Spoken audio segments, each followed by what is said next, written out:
está dedicada a lo que para nuestro país ha venido a ser la visita del Papa Francisco. Simplemente quiero decirles que una de las expresiones hacia afuera de la universidad, específicamente la Facultad de Teología, es la revista teológica Limense, que llega a más de 100 países del mundo. Es una revista que expresa el trabajo teológico de la facultad, una revista que no lo digo yo porque sea profesor en la facultad, sino que lo dicen quienes nos visitan del extranjero, tiene cierto prestigio, y no estoy exagerando, cierto prestigio, es la expresión teológica de nuestra universidad, y creo que bien amerita conocerla, difundirla y también suscribirse, porque la verdad hay que decirlo, hay pocos suscriptores y creo que ameritaría más suscriptores. Sin más que decirlo, presento a la profesora Daniela Emmerich para que nos haga esta presentación. Buenos días, gracias padre. Creo que definitivamente lo que dice el padre es lo más importante. Cada vez que sale un número de la revista es una gran alegría para nosotros y también un esfuerzo para la universidad, pero un esfuerzo que da frutos, un esfuerzo que significa el trabajo de muchas personas, y sí, definitivamente los invitamos a leerla y a suscribirse. Bien, yo lo que he preparado para poder presentar este número es un poco un recorrido por lo que significa nuestra revista. En el año 1966 empezaba el trabajo de nuestra revista con una publicación anual bajo el nombre de Libro Anual. Así, con mucha alegría y entusiasmo por el desarrollo de la teología, el cardenal Landázuri hacía en uno de los volúmenes la siguiente presentación. La Facultad de Teología Pontificia y Civil de Lima, consciente de su responsabilidad en el campo científico, inicia con la publicación del libro anual una nueva tarea. El libro anual quiere ser ante todo un medio de promoción teológica en sus múltiples aspectos. Sus páginas quedan abiertas para la investigación ante todo, para la pastoral, para la liturgia y para todo aquello que signifique una contribución al progreso de la teología. A una teología viva, encarnada en su ambiente histórico, según la urgencia de nuestros tiempos y de nuestra realidad de fe.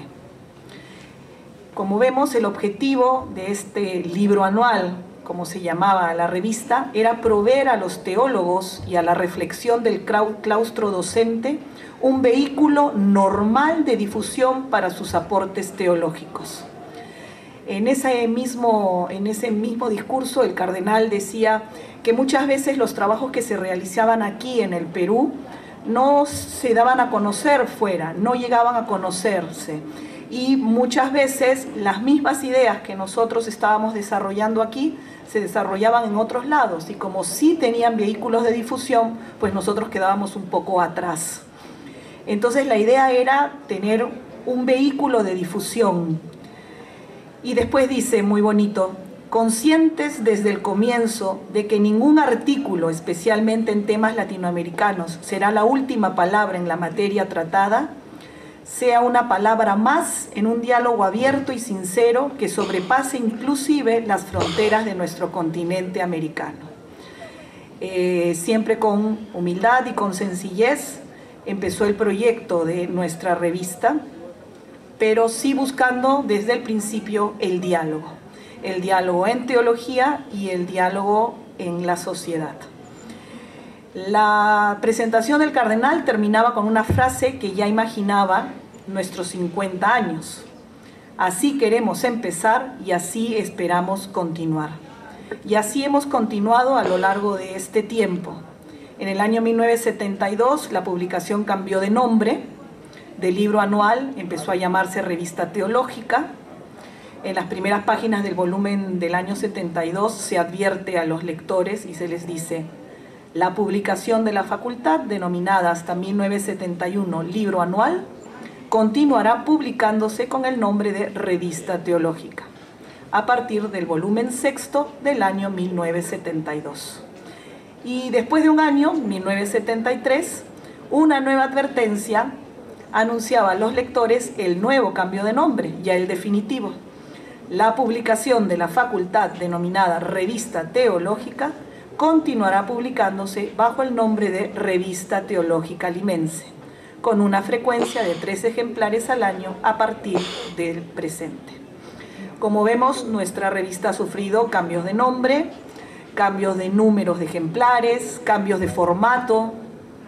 Han pasado por ella recordados y renombrados autores, consejos directivos, consejos de redacción, etc. Lo que sí mantiene nuestra revista es ese deseo de que sus páginas sean un órgano de expresión y de servicio a la Iglesia y a la sociedad peruana. Una oportunidad para presentar al hombre de cada época los contenidos de la fe y así contribuir a iluminar la realidad. Intacto permanece también el deseo de ser vehículo de diálogo entre la teología, la religión y la realidad sociocultural, y de trabajar desde el seno universitario fomentando el diálogo interdisciplinar con otras áreas del conocimiento humano. Los artículos de la revista siempre son una fuente interesante que permite conocer y medir la situación teológica imperante en nuestra casa de estudios y en nuestra sociedad. A lo largo de estos 50 años, podemos ver cómo nuestra revista es testigo de numerosos acontecimientos que se leen y se reflexionan a la luz de la teología. Acontecimientos trascendentales para la Iglesia y el mundo se han recepcionado en las páginas de nuestra revista.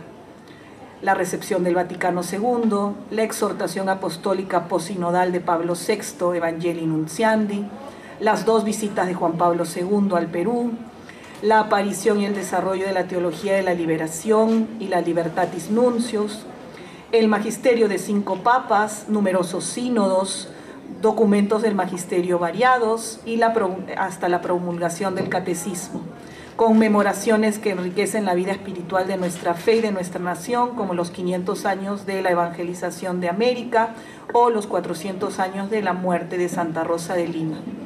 Todos estos acontecimientos siempre se han seguido muy de cerca en la universidad y se han visto desarrollados y reflexionados exhaustivamente en las investigaciones, artículos, reseñas, recensiones bibliográficas y notas que la revista ha publicado. Muchas veces volúmenes completos están dedicados a alguno de los temas señalados o a algunos otros temas que conciernen al momento. Hoy día nos reúne aquí el número 1 de este año 2018 y nos reúne un acontecimiento muy feliz para nosotros, que es la visita del Papa Francisco a nuestras tierras, y creemos que es pues una muy feliz ocasión para la publicación de este número. Desde que el 19 de junio del año 2017 la Conferencia Episcopal Peruana anunciara con profunda emoción y alegría la venida del Papa, con el correr de los días y los meses la expectativa fue creciendo y los preparativos se hicieron cada vez más intensos. De eso podemos dar fe cada uno de nosotros. El Papa del fin del mundo había estado muy cerca de nosotros en varias oportunidades, pero no había llegado hasta aquí. Y con el mensaje que nos dio, ese video mensaje que nos mandó en enero, nos decía ya que el tiempo se cumplía y que pronto iba a estar con nosotros. ¿Quién puede olvidar esos días de su visita? Días intensos, fervorosos, días en que el que no podía estar presente o seguirlo, pues tenía prendida la televisión y la radio para no perderse ningún detalle, ¿no? Trabajar desde su parroquia, con sus grupos pastorales, ¿no? Fomentando y moviéndonos para recibir lo mejor. Su visita, siguiendo el pensamiento de Francisco, ha significado un encuentro que nos impulsa espiritualmente y nos invita a la renovación. Las palabras espontáneas del Papa, sus gestos inesperados, sus discursos y sus homilías aún resuenan en nuestros corazones. Todo ello tiene ahora que generar los cambios necesarios para que en nuestra sociedad se pongan las bases de una cultura del encuentro y del amor. En esta línea van los artículos que presenta nuestra revista. Tenemos el artículo La Esperanza en el mensaje del Papa Francisco al Perú. Es un artículo que hace eco al lema de su visita, Unidos por la Esperanza, y va reflexionando sobre la necesidad que tenemos hoy de vivir esta virtud teologal de la esperanza. Hoy en día escuchamos el sí se puede, claro que sí, avanza. Son esperanzas humanas que a veces nos hablan de un optimismo ilusorio.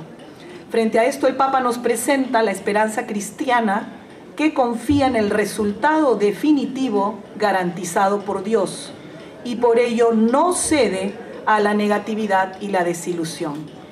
La verdadera esperanza del cristiano es Jesucristo y por ello la esperanza va siempre unida a la fe y al amor.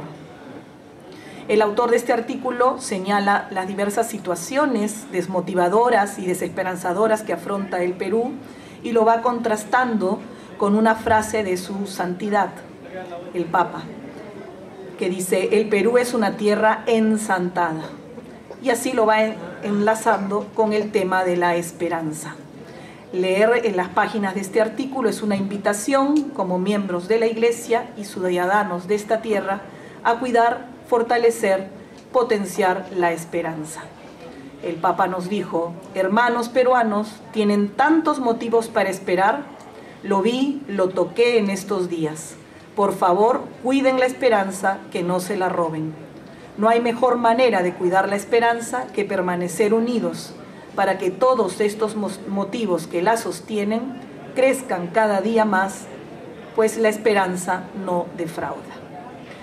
El segundo artículo que presenta nuestra revista se llama Coordenadas para la vida sacerdotal y la vida consagrada, memoria, alegría y unidad. Memoria y alegría y unidad pues son fundamentales para la vida del sacerdote y la vida del consagrado. El artículo, que es del Padre Rosell, va reflexionando sobre cada una de esas coordenadas. Memoria, como recordar el llamado de Dios y recordar siempre quiénes somos y nuestras propias raíces. La alegría, que como fruto de la vida entregada a Dios se convierte en puente hacia los demás. Y por último, el artículo va reforzando su reflexión con citas de las exhortaciones Evangelii Gaudium y Gaudete et Exsultate. Con estas citas va desarrollando el último tema, memoria, dijimos, alegría y unidad. Otra invitación que se desprende de las páginas de la revista nos trae este artículo: seguir trabajando por la unidad. Solo en unidad, en diálogo honesto y sincero, dice el artículo, mirándonos a la cara y cuidándonos de caer en tentación, venceremos los conflictos y tensiones. El tercer artículo, Piedad popular y devoción mariana en las enseñanzas del Papa Francisco en el Perú, desarrolla el tema de la devoción popular a la Virgen María. Y nos dice el autor que justamente la devoción popular a la Virgen María motivaron el desarrollo de su artículo por las palabras que el Papa Francisco nos dirigió a ese respecto. El artículo tiene como marco referencial la Evangelii Nuntiandi, los documentos de Aparecida y los mensajes del Papa. Y vamos recorriendo páginas que resaltan que la religiosidad popular ha dejado de ser la cenicienta de la casa y es hoy la reserva espiritual de la Iglesia, en palabras del Papa. Es más, encontramos, a mi parecer, una invitación directa a la teología para seguir desarrollando la idea de la religiosidad popular como lugar teológico y elemento fundamental en el trabajo pastoral. Y por último, el artículo El Papa y los jóvenes, reflexiones en torno a su visita en Chile y Perú, analiza a la luz de diferentes encuentros del Papa con los jóvenes del mundo, encuentros en las jornadas mundiales de la juventud, encuentros preparatorios para esas jornadas y en los mensajes que el Papa dirigió en Chile y en Perú, lo que significa ser joven y el lugar de los jóvenes en la Iglesia. Hay una entrevista muy interesante del Papa con un periodista Leoncini, que llega por título Dios es joven. Y aquí pues en esa entrevista podemos ver nosotros cuál es el verdadero significado del joven, y este artículo lo recoge. Lo que es ser joven y lo que significa para la Iglesia y el lugar que los jóvenes tienen en la Iglesia. Los invito a leer la revista, a suscribirse, a acompañarnos en esta tarea que tiene ya más de 50 años, para que sea otros 50 años más, porque realmente un centro de estudio se mantiene vivo cuando produce, cuando los que trabajamos en él y los que estudiamos en él reflexionamos y producimos. Muchísimas gracias.